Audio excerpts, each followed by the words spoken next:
NEET paper leak के मामले में सीबीआई की जांच तेज हो गई है। पटना की बेउर जेल में आरोपियों से पूछताछ की जा रही है। फिलहाल बेउर जेल में 13 आरोपियों से पूछताछ कर रही है फिलहाल सेंट्रल ब्यूरो ऑफ इन्वेस्टिगेशन की टीम, क्योंकि आगे की इन्वेस्टिगेशन उनके हाथ में। ऐसे में आरोपियों के वकील भी जेल में मौजूद हैं। सीबीआई की टीम इन्वेस्टिगेट करती हुई नजर आ रही है। कुल मिलाकर 13 आरोपी जिनके साथ में फिलहाल जांच पड़ताल की जा रही है, सवाल जवाब किए जा रहे हैं। सीबीआई ये सवाल जवाब कर रही है। पटना की बेउर जेल में आरोपियों से पूछताछ की जा रही है। और देखिए, बड़ी बात यह कि इस पूरे मामले में कई सारे तार जुड़े हुए नजर आए। एक नहीं, दो नहीं, तीन नहीं, कई सारे लोग हिरासत में लिए जाते हैं। मौजूदा वक्त में 13 लोगों के साथ में सवाल कर रही है सीबीआई की टीम बेउर जेल में पटना में। यह खेल शुरू होता है पटना से। खबर सामने आती है पटना से, जहां पर पेपर लीक होता है और कई सारे स्टूडेंट्स के भविष्य के साथ में खिलवाड़ होता है। पुलिस मामला दर्ज करती है। तार न केवल बिहार से जुड़े हुए नजर आते हैं, बल्कि ये पूरा नेक्सस, पूरा गिरोह झारखंड के साथ साथ दिल्ली के साथ साथ महाराष्ट्र तक में अपना नेक्सस फैलाए हुए नजर आता है। और अभी भी लगातार इन्वेस्टिगेशन की जा रही है।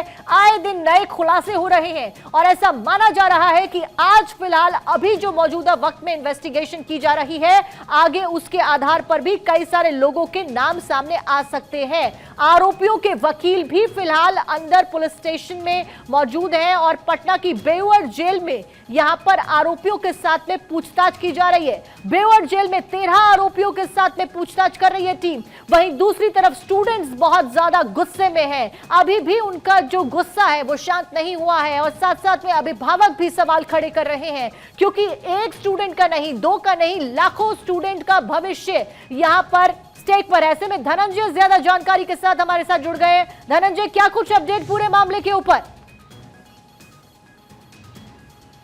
देखिए, और एक जानकारी मिली, कल 2 सीबीआई ने अरेस्ट किया था, लेकिन एक जो न्यूज़पेपर का नाम आ रहा था उसके एक जर्नलिस्ट को गिरफ्तार कर लिया है। मोहम्मद जमालुद्दीन उर्फ जमाल नाम है, जो कल तीनों को यहां से पटना के लिए ले गया था। लेकिन पहले वाइस प्रिंसिपल और प्रिंसिपल को गिरफ्तार किया गया था। अभी जो अपडेट आ रही है, तीसरा गिरफ्तारी जो की गई है एक, क्योंकि उसके जो कॉलिंग किए गए थे प्रिंसिपल के साथ, एहसानुल हक के साथ जो बातचीत हुई थी, जमालुद्दीन उर्फ जमाल का जो बातचीत हुआ था, उससे शक गहराया था। लगभग जिस दिन से पेपर लीक का मामला सामने था, उस दिन से लगातार वो बातचीत कर रहा था। और ये भी जो टेक्निकल एविडेंस से जानकारी निकल के आ रही है कि वो जमालुद्दीन कई मामलों में पेपर लीक कराने में साक्ष्य उसके मिले हैं सीबीआई को, जिसके कारण उनको गिरफ्तार किया है। लगातार मैराथन 5 दिनों से सीबीआई पूछताछ कर रही थी हजारीबाग में, उसके बाद गिरफ्तारी की गई है। और अभी जो निकल के जो सामने है, कई जो टेक्निकल एविडेंस है, व्हाट्सएप कॉलिंग हो, व्हाट्सएप चैट हो, साथ साथ जो प्रिंसिपल के जो टेक्निकल जो डीवीआर जब्त किया गया वहाँ पे। और एक भी ये जानकारी निकल के सारी है, पुष्ट जानकारी जो निकल के आ रही है कि जो पहले ओसिस बैंक भेज दिया गया था, उसके बाद एसबीआई बैंक गया था प्रश्न, लेकिन इसमें कंफर्मेशन अभी तक नहीं है। ये भी जानकारी निकल के आ रही है कुछ मीडिया सूत्रों के अनुसार। लेकिन अब सीबीआई उन तमाम बिंदुओं को जोड़ने की कोशिश की जा रही है। और सबसे बड़ी बात है, जो अभी जो पूछताछ लगभग 7 लोगों से हजारीबाग में जो चेहरी के गेस्ट हाउस में पूछताछ की जा रही थी, उसमें 3 लोगों को गिरफ्तारी हो गई है। और अभी भी पूछताछ सीबीआई की हजारीबाग में निकल के आ रही है कि पूछताछ कई बिंदुओं पे जारी है। और जो जर्नलिस्ट का नाम आया, जो कई पत्रकार जो हैं और वो कई मैगजीन में भी काम कर चुका है, और इनकी जो जानकारी निकल के आई, आखिर वो क्यों बात कर रहा था प्रिंसिपल के साथ लगातार जो प्रश्न पत्र के मामले में को लेके, और जो व्हाट्सएप चैट है, वो कॉलिंग है, कॉलिंग सब तमाम चीज को सीबीआई जब्त किया गया। और जब्त करने के बाद जब उनको लगा कि इनकी इन्वॉल्वमेंट है और तमाम जानकारी निकल के, तब उनको गिरफ्तार की गई है। अभी और एक जानकारी निकल के आई है कि साक्षी जो सीसीटीवी फुटेज वहाँ से जब्त किया गया था, साथ साथ कई टेक्निकल जो इक्विपमेंट थे उनको जब्त किया गया था, उसमें कई साक्ष्य मिले हैं और प्रमाण मिले हैं पेपर लिख के। तमाम जो सीबीआई की जो कड़ी दर कड़ी जो जांच की जा रही है, कड़ी दर कड़ी जुड़ते जा रही है सब। और उसके बाद कई लोगों की गिरफ्तारी, गुजरात में भी छापेमारी कई जगह पे की गई, वहाँ पे भी कई बंगाल में छापेमारी की गई। सबसे बड़ी बात और एक निकल के आ रही है कि देखिए, रॉकी की तलाश तेज की गई है।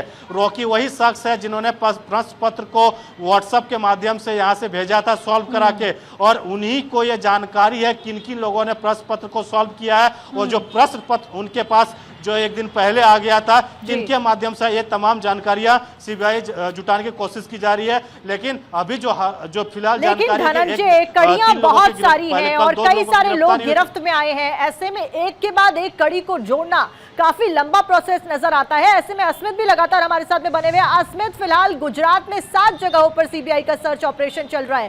पहले बिहार, उसके बाद दिल्ली, उसके साथ साथ में महाराष्ट्र और झारखंड के नाम, और अब गुजरात का भी नाम सामने आ गया है। कितने राज्यों में नेक्सस फैला हुआ है?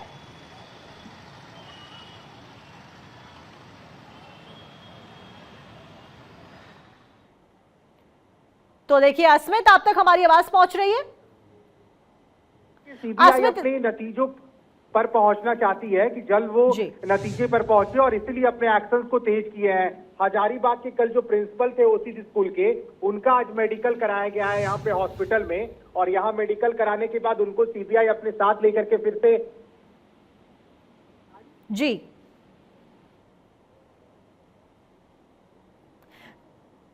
चलिए ठीक है। फिलहाल जानकारी लगातार हमारे तमाम संवाददाता आप तक पहुंचा रहे थे किस तरीके से इन्वेस्टिगेशन आगे बढ़ रही। नीट पेपर लीक का पूरे मामला है और इसमें एक के बाद एक कई गिरफ्तारियां हो रही हैं। गुजरात के 4 जिलों में 7 जगहों पर फिलहाल छापेमारी चल रही है। धनंजय लगातार ग्राउंड से हमारे साथ में बने हुए हैं। धनंजय, फिलहाल आपका भी बहुत बहुत शुक्रिया जानकारी देने के लिए। और एक पत्रकार की भी गिरफ्तारी अब इस पूरे मामले में हुई है और प्रिंसिपल और तमाम टीचर्स के साथ में भी लगातार इन्वेस्टिगेशन जारी है।